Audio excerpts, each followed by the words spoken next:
Canada ने अपने 40 कर्मियों को वापस किया। भारत कनाडा का जो विवाद चल रहा है, हमारे राजनयिक को बर्खास्त कर दिया कनाडा ने पहले। उसके एवज में माननीय प्रधानमंत्री नरेंद्र मोदी जी ने कनाडा के जो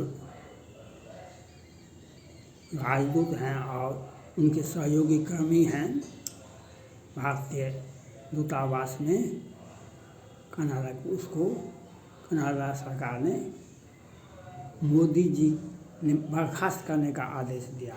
बर्खास्त किया, उसने अपना राजनयिक को वापस कर लिया। बहुत दिनों से या विलंब से यह कार्रवाई हुई। अब भारत और कनाडा के बीच में एक युद्ध जैसी स्थिति बन गई है। और कनाडा का भी वह हश्र होगा, कनाडा का भी वह हश्र होगा जो पाकिस्तान का है। पुलवामा अटैक हुआ तो एयर स्ट्राइक और सर्जिकल स्ट्राइक हुआ, भारत ने किया। उसके बाद पाकिस्तान ने सारा व्यापार को बंद कर दिया। ट्रक दोनों का लगा रहा, सेब सड़ गया और काजू पिस्ता बादाम खजूर ये लोग इसी तरह से सप्लाई हो गया, फिर ट्रक नहीं गया। अब पाकिस्तान को मालूम होता है कि भारत से हम व्यापार बंद किए तो क्या हर्ष होता है। अब दवाई भी भारत से लेगा, अब चावल गेहूँ भी उसको चाहिए।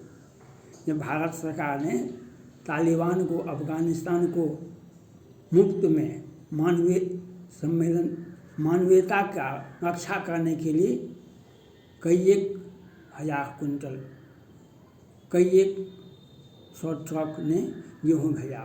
तो वह पाकिस्तान चाहता था हमको वह गेहूँ का ट्रक हमारे देश में रुक जाए, क्योंकि गेहूँ के लिए, आटा के लिए, चावल के लिए पाकिस्तान में मारामारी होता है। वह उसके द्वारा उठाया कदम था कि हम व्यापार को बंद करेंगे। सर्जिकल स्ट्राइक, एयर स्ट्राइक के बाद उसने बंद किया। आज कनाडा भारत में बहुत दिनों से, आज से नहीं, 80 के दशक से ही वह भारत विरोधी गतिविधि में लगा हुआ था। ब्रिटेन के भी उस समय के प्रधानमंत्री भारत विरोधी गतिविधि में थे, कम और अधिक। लेकिन कनाडा, अब ब्रिटेन में तो ऋषि सुनक साहब आ गए हैं, तो वे गलत कामों को बर्दाश्त नहीं करते हैं और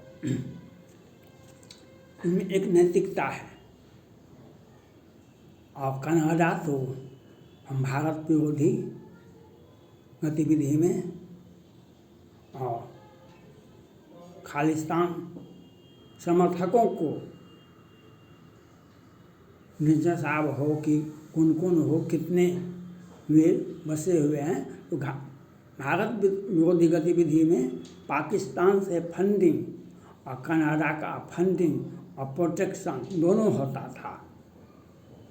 अब मामला साफ हो गया। पाकिस्तान अपने आप पर आठ आंसू बहा रहे हैं अपने आँख से, और कनाडा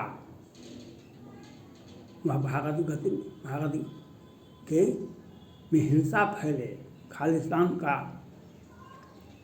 जो एक्टिविटी 2 महीने से देखा गया है, उसमें वह दिखा रहा था जो हम बहुत बलशाली हैं। मोदी जी ने भी कमर कस लिए। अब व्यापार भी कनाडा से बंद होगा। कनाडा बहुत बड़ा देश नहीं है, बहुत बड़ा व्यापारिक, वहाँ पर कुछ भी नहीं लिथियम है और नहीं बहुत बड़ा कोई खजाना है और नहीं कुछ भी है।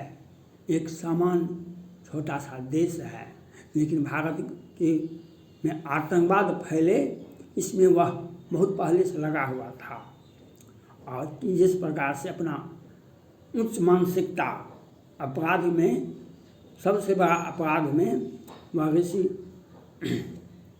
ये भारत में भी G20 की मीटिंग में आए तो जो राष्ट्राध्यक्ष को दिया जाता है सम्मान, उनको भी होटल आवंटित किया गया, उनको भी सारी सुविधाएं दी गई, लेकिन वे सारी सुविधा नहीं लिए और एक सामान्य जिंदगी। और उसके बाद वह रह गए भारत में, कहा कि हमारा बेईमान खराब हो गया। प्रधानमंत्री नरेंद्र मोदी जी नहीं समझ सके उनका बेईमान कैसे खराब हो गया। कहा कि हम देते हैं अपना बेईमान। आगे नहीं, 2 दिन में यहाँ पर खालिस्तानियों से संपर्क किए, खालिस्तानियों से संपर्क किए। उनके साथ चीन भी था, चीन में का भी जो डेलीगेट आए हुए थे, वह भी प्राइवेट जो होटल उनको आवंटित किया गया था, वह भी एक बहुत बड़ा ब्रीफकेस लेकर के आए थे और इस होटल में कहा कि हमको प्राइवेट इंटरनेट उपलब्ध कराओ। तो इसका जांच, खुफिया जांच शुरू हो गया। होटल वाला तो कहा कि नहीं देंगे हम आपको। तो वह सुरक्षा मामले में उनका एक्टिविटी, उनका ब्रीफकेस ये बहुत बड़ा था, उस पर जांच होने लगा। तो कहा कि नहीं, हम इसको खोलिए, इसको जांच करेंगे। कहा कि नहीं, हम नहीं देंगे। तब उसके पीछे एक पुलिस का एक इंटेलिजेंस गुट टुकड़े को उसके पीछे लगा दिया गया। तब वह ब्रीफकेस लेकर के अपने दूतावास में गया, उसको खोलने के लिए नहीं दिया गया। कनाडा ये जस्टिन ट्रूडो साहब भारत में बैठे रहे। जब गए अपने देश तो वह आतंकवादी जो मारा गया तो कहा कि भारत का इसमें हाथ है, और उसने संसद में यह बात बता दिया। प्रधानमंत्री नरेंद्र मोदी जी भड़क गए। उसके बाद विवाद होता चला गया। उसने तो बहुत दूर की राजनीति की। उसने प्रधानमंत्री America, Britain, Japan, France, Bharat के सभी मित्र देशों को यह बात कहा कि भारत इस प्रकार से ज्यादती कर रहा है हमारे साथ। तो कोई ने उनके बयान पर ध्यान नहीं दिया। तो वे अमेरिका को बहुत आगे, अमेरिका वह भी अंग्रेज देश है, वहाँ नाटो से भी जुड़ा हुआ है।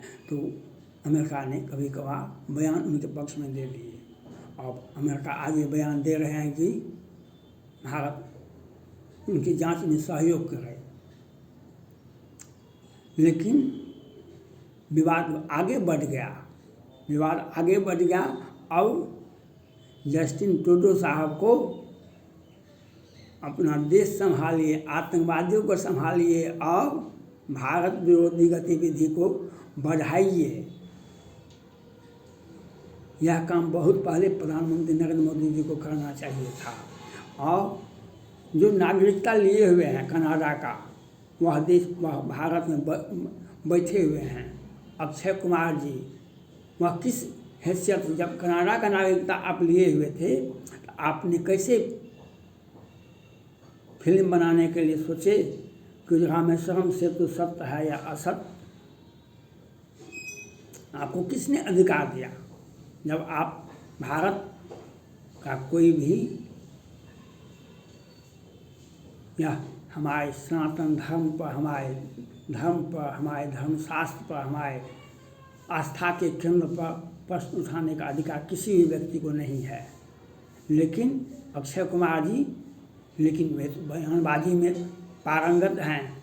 प्रधानमंत्री नरेंद्र मोदी जी के दिल में भी बसते हैं। लेकिन प्रधानमंत्री नरेंद्र मोदी जी को चाहिए, जो कनाडा का नागरिकता लेकर के भारत में बैठे हैं, उनको भी देश से बाहर कीजिए। ये जो नीति है वही नीति भारत को कमज़ोर करता है। वही नीति और कनाडा को यह खुली चुनौती माननीय प्रधानमंत्री नरेंद्र मोदी जी ने दे दिए कि जो आप जितना भी चालाकी करेंगे हम उसका उसी भाषा में टीट फॉर टैट की भाषा में जवाब देंगे। आप आगे बढ़िए, आप भारत विरोधी गतिविधि को आगे बढ़ाइए और वह हर्ष होगा कनाडा का जो पाकिस्तान का आज देख लीजिए मीडिया में जो उनका चैनल बैठा हुआ है, वहाँ की लड़कियाँ भारत आने के लिए बेचैन है, वहाँ के सारे लोग भागने के लिए बेचैन है और इराक, सीरिया और सऊदी अरब ने पाकिस्तान को से संपर्क करके कहा आप अपने देश के भिखारियों को हमारे देश में क्यों भेजते हैं, हमारे देश में अपने देश के पाकिस्तान के नागरिकों को इन देशों में इराक में, सऊदी अरब में और कहाँ कहाँ भेज देते हैं भीख मांगने के लिए। अब कनाडा के भी नागरिक भीख मांगने के लिए अमेरिका, ब्रिटेन और फ्रांस जाएंगे क्योंकि उनका फैक्ट्री भी बंद होगा, उनका कोई आर्थिक मजबूत नीति नहीं है। और जो दूसरे के घर में ताक झांक करता है, जो दूसरे के घर में आग लगाने का प्रयास करता है, उसका घर जलने में बहुत विलम्ब नहीं होता है। जिसके घर में आप बम फेंकेगा उसका घर तो जलेगा ही, तो अपने बचाव करेगा।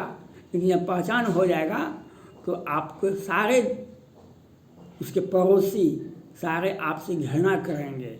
आज पाकिस्तान से घृणा सारे मुस्लिम देश कर रहे हैं, कनाडा से भी अमेरिका, ब्रिटेन, फ्रांस सभी घृणा करेंगे और उसके नागरिकों को जाने के लिए नहीं देंगे।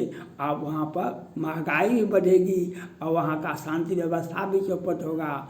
वोट की राजनीति के लिए हमारे देश में है ना, भारत में, जो हम जितने भी जिहादी आवे, बांग्लादेशी आवे, पाकिस्तानी आवे, म्यांमार आवे, रोहिंग्या मुसलमान, सबको क्षेत्रीय राजनीतिक और कांग्रेस पार्टी सबको बैठाती है। क्यों? हमारा वोट बैंक है। हमारा आपका वोट बैंक तो बाद में होगा, वह दूसरा रावण का अवतार है, वह आपको शांति ही नहीं खाएगा, आपको खा जाएगा।